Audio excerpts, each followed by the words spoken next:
Hello everyone, আসসালামু আলাইকুম। আমি এখন আপনাদের দেখাবো চিকেন সসেস। এখানে আমি নিয়েছি লবণ, নিয়েছি দুটো মরিচ, এক টুকরা আদা গোলমরিচ, ধনিয়া পাতা। এটা হচ্ছে কর্নফ্লাওয়ার, দিব তেল, একটা ডিম, এক বাটি ময়দা, সামান্য দিব তেল। এর 2 টুকরা মাংস নিয়েছি, আমি বুকের পিস ছিল না তাই লেগ পিস নিয়েছি। হ্যালো এভরিওয়ান, আসসালামু আলাইকুম।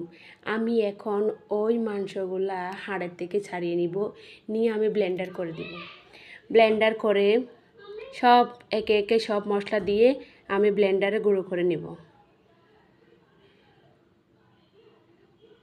এই যে সব মশলা দিয়ে দিলাম, একটা ডিমও দিয়ে দিলাম, দিব সামান্য কর্নফ্লাওয়ার। হ্যালো, এই যে দিয়ে দিলাম কর্নফ্লাওয়ার, দিয়ে আমি সব মশলা একসাথে ব্লেন্ড করে নিব।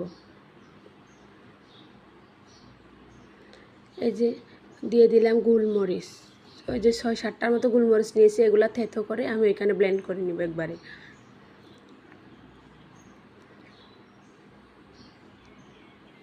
এই যে আমি ব্লেন্ডারে বসিয়ে দিলাম, এখন ব্লেন্ডারে ব্লেন্ড করে নিব।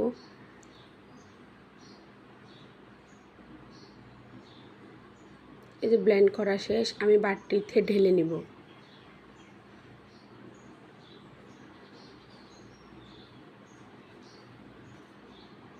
এই যে আমি বাটিতে ঢেলে নিচ্ছি।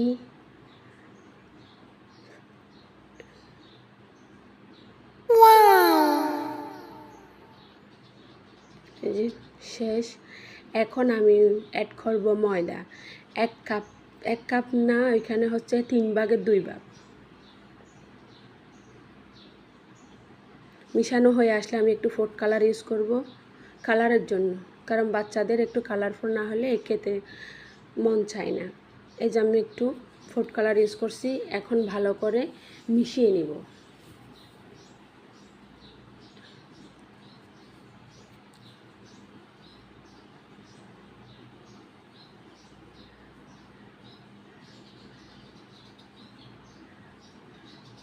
এই যে মিশানো শেষ।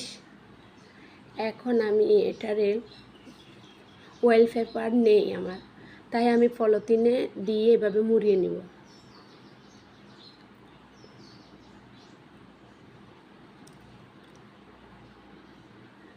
এটা ছোটো ছোটো ছিল তো তাই আমি অল্প দিয়েছি। এখন আমি মুড়িয়ে নিয়ে 2 পাশে পেঁচিয়ে সুতা দিয়ে বাঁধ দেব, কারণ ওয়েল পেপার থাকলে আপনার সুতা দিয়ে বাঁধ দিতে হয়।